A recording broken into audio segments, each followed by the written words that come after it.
Ma famille ne me parle plus. Tout le monde m'a tourné le dos.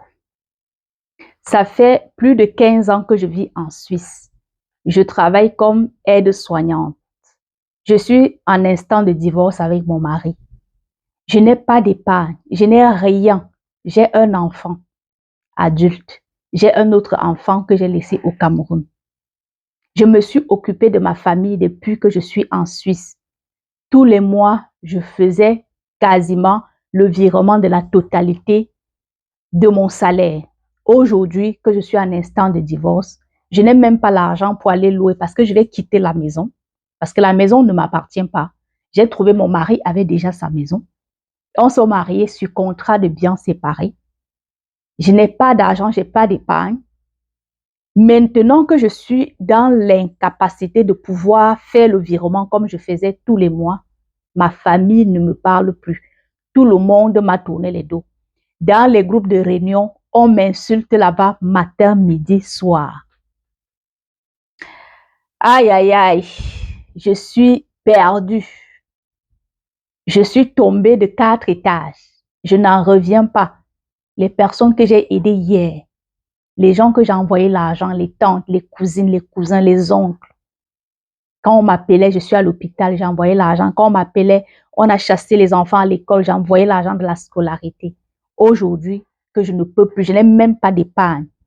Je suis à plus de 15 ans en Suisse, je n'ai 0 € d'épargne. Je dois aller louer, je ne sais même pas par où commencer. On ne me parle plus, s'il te plaît, aide-moi. Les amis, bonjour, bienvenue à cette nouvelle vidéo. Si toi aussi, tu souhaites partager ton histoire avec nous, avec moi, avec ma communauté, écris-moi à l'adresse elmireille69@yahoo.fr ou alors contacte-moi sur TikTok ou encore sur mon Facebook au nom de Mireille Laure Ekama.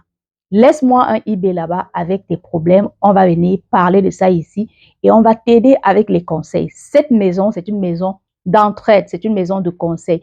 C'est avec nos expériences qu'on vous conseille. On n'est pas des experts, mais avec l'expérience de la vie, avec tout ce qu'on a déjà vu et traversé jusqu'ici, on donne des petits conseils et par la suite, on vous motive et on vous encourage en vous disant que ce n'est pas la fin du monde. Voilà le problème d'une dame qui a fait plus de 15 ans mariée à un Européen. Elle travaille toujours comme aide-soignante. Dès qu'elle a commencé à travailler, elle envoyait l'argent constamment à sa famille.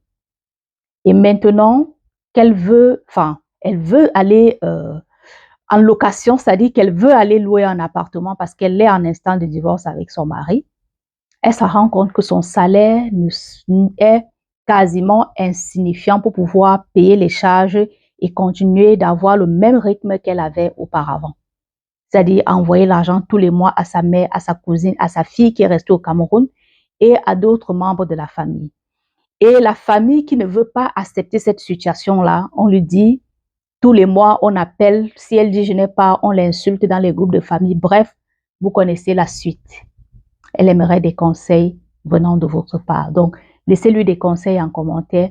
Je pense que ça va également l'aider dans le choix de sa décision. Le conseil que moi je vais donner, ce n'est pas pour la dame elle-même. Je ne vais pas donner le conseil pour la dame elle-même. Pourquoi? Parce qu'il y a plusieurs personnes qui m'ont déjà contacté dans des situations pareilles où la famille restée en Afrique met une certaine pression à une personne vivant dans la diaspora en Europe ou en Amérique, je ne sais pas moi dans quel pays. Ce que je vais vous dire, ça va peut-être être dur, mais c'est ce que je fais. Je suis en Europe depuis 3 ans aujourd'hui. Et quand je suis arrivée en Europe, j'ai dit à tout le monde que ne comptez pas sur moi pour quoi que ce soit.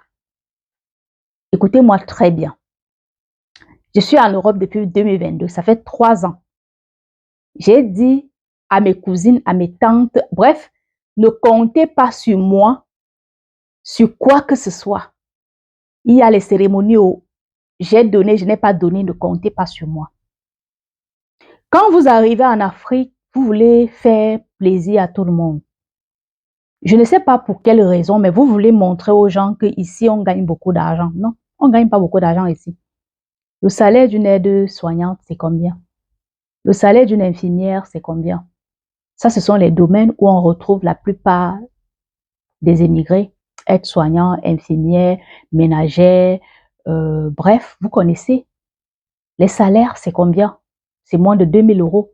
Et même quand c'est 2000 euros, si tu as des charges à payer, si tu dois te constituer toi-même ton épargne, il te reste combien pour pouvoir prendre en charge toute une famille, rester en Afrique et faire la paresse pour compter sur toi? Le conseil que je te donne aujourd'hui, malheureusement, tu te retrouves déjà dans cette situation-là. Ne cède pas. Parce que vu qu'ils te mettent la pression, tu vas peut-être céder. Tu vas aller en location, tu auras désormais tes charges. Tu commences à prendre de l'âge. Quelle sera ta retraite? C'est maintenant qu'il faut commencer à constituer ton épargne solide pour tes vieux jours. Si toi-même tu as un problème grave ici, la perte de ton travail, bref, on a toujours des situations qui peuvent arriver dans la vie. Qu'est-ce que tu vas faire au fait? Tu as pris une décision, il faut tenir ferme. Ça ne sera pas facile. Déjà, toi-même, tu sais que c'est pas facile parce que tu as tout le monde sur ton dos aujourd'hui. Et je dis aux d'autres personnes qui peuvent tomber sur cette vidéo, vous qui venez d'arriver, ne commencez pas tout de suite là à vouloir prendre toute une famille sur votre dos. Un seul salaire ne suffit pas déjà pour vivre. La plus forte raison, prendre toute une famille. Je ferai une autre vidéo où je dois pour que la vidéo ne soit pas très longue, où je vais vous donner des conseils. Quand tu arrives, comment séparer ton argent? Comment mettre ton argent dans des petits épargnes pour pouvoir te constituer une épargne solide et créer ta part de richesse?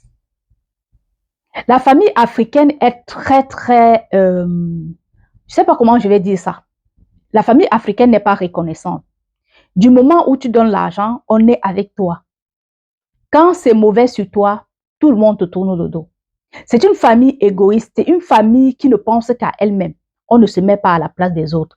Donc, si à un moment donné, tu ne prends pas la décision pour ta vie, tu vas finir dépressif. Tu vas finir avec des maladies qui vont t'attaquer parce que tu passes le temps à réfléchir.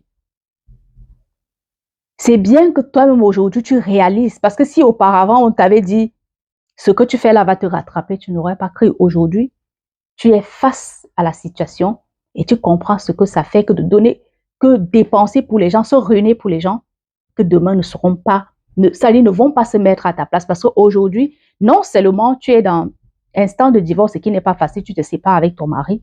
C'est déjà une situation très difficile où la famille devrait déjà être là pour toi, pour cette situation-là. Mais non, tout le monde te tourne le dos. Et en plus de cela, il faut que tu continues d'envoyer l'argent comme tu le faisais auparavant. Tu as pris la décision, tu es ferme, ça ne sera pas facile, mais pense à toi. C'est la seule chose que je veux te dire. Sur ce, bon courage à toi, en espérant que mes internautes également puissent te donner d'autres conseils en commentaire, puisque j'ai dit ici, on forme une famille et on s'entraide dans les encouragements et dans les conseils. Portez-vous bien et on se dit à très bientôt pour une autre vidéo. N'oubliez pas de me laisser les pouces bleus, de liker, de commenter, de partager, parce que c'est ainsi que nous allons agrandir la communauté. Bisous, à très bientôt.